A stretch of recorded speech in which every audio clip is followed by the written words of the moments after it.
So when placing your bets, like how worried are you about market efficiency? Like, are there any leagues or sports where you're not as concerned if you don't get any closing line value, if you know what I mean? It is a scam when you don't allow everyone to operate on fair terms. We are the Robin Hoods of sports betting. We take something back from the rich bookies and enable our customers to beat them instead. In a way, yes, but I think it's the most accurate we can judge anything after. If you are running consist, like in some sports, I've been more worried than others. Like I can just say of my results, I've been like closing at well above 1% on average on a large volume, like 5-10K sample, and just the graph is going like this down, and the EV is going like this up. So then you start to worry out when it's like 5 to 10K, and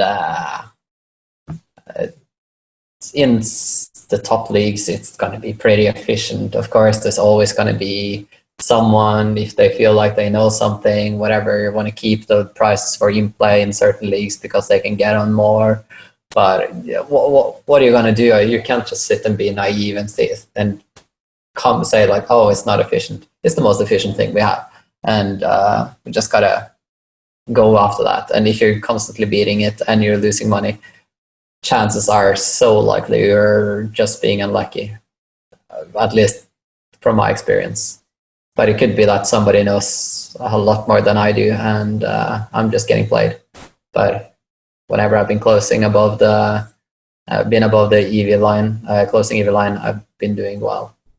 Yeah, I mean, there's no argument when it comes to like your Premier Leagues, your Serie A, La Liga, like these massive European leagues. Like, there's no better benchmark to judge your success off. But yeah, what about like, I don't know, maybe even I would say, you know, a UFC main event's hugely efficient.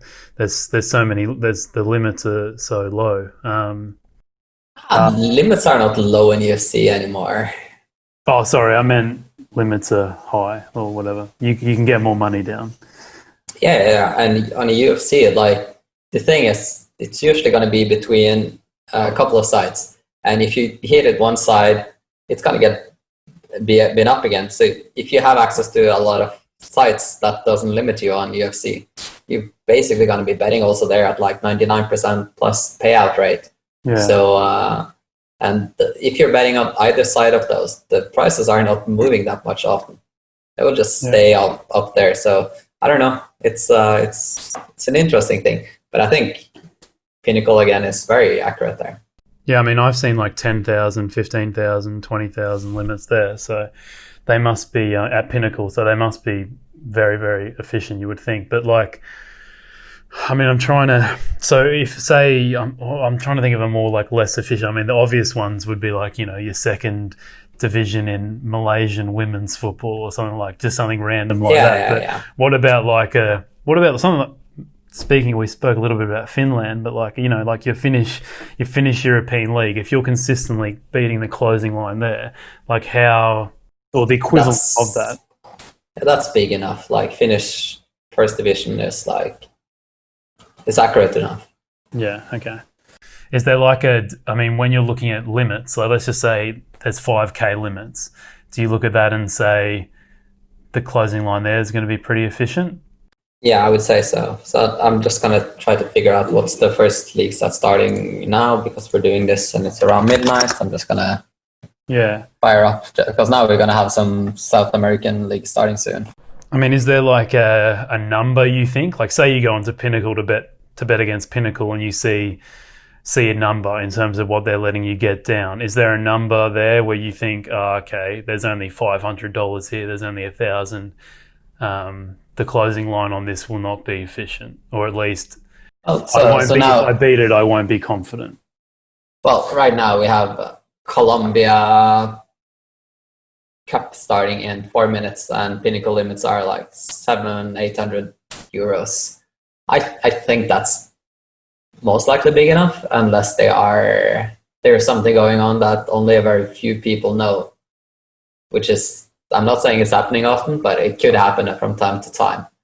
So that's why I just got to be looking out for something looking too good to be true. And if it does, then just also relax a bit there.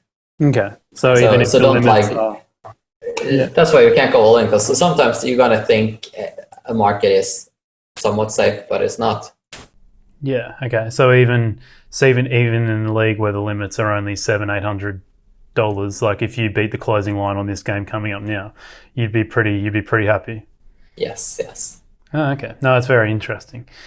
And so what about when you're yourself? Who did I talk to about this? It was Dan Chen I had on the podcast a couple of weeks ago. And he said when he's creating the CLV, or if there's like, a big syndicate or something, when they're basically creating their own closing line value, what things you should look at to see whether you actually have an edge or not. And he said what he does is, or what people should do if you are creating the CLV, is look at games that you don't bet and pick a number, like look at what number you would have gone for, and see where it closes at. Is that, I'm not too sure how much you affect the market, but in the instances, or if there has been an instance where you have basically created your own closing line value, what do you do in those scenarios to know whether like you actually are coming up with value yourself? No, I was about to do that with something I was working on before, but then someone pulled the funding, and I just said, okay, let's just delay it. It was second priority based on what we was doing, and I put everything on that project on hold, because I think there's definitely, you can't just assume everyone is doing the best out there, and what's out there is perfect. And creating those own things is important, but that also means you need to build up your own models, which I wasn't doing. So if you want to be going off that strategy, I think it's a very good thing to do, and a very good and efficient way to figure out if you're right or wrong. But the issue is you're going to need an absolute massive sample in order to see if you are clearly better and how you're doing on those games you are in a way closing better. Let's say, for example, like if you have models that's always closing at the closing lines or within 2% of the closing lines, then you seem to have a very accurate model. But how are you doing whenever you are higher than 5% either way? If you're then massive winner or massive loser? Meaning like if you are actually more than 5% away from your bet would have been looking really bad, then you could be performing better, and the opposite way, which doesn't make sense in theory, but it could make sense in terms of there's something going on that you don't value correctly. Yeah. No, it makes sense that it's not something that you really have to worry about, I guess, because you're more so looking at the markets rather than building your own model. Yeah.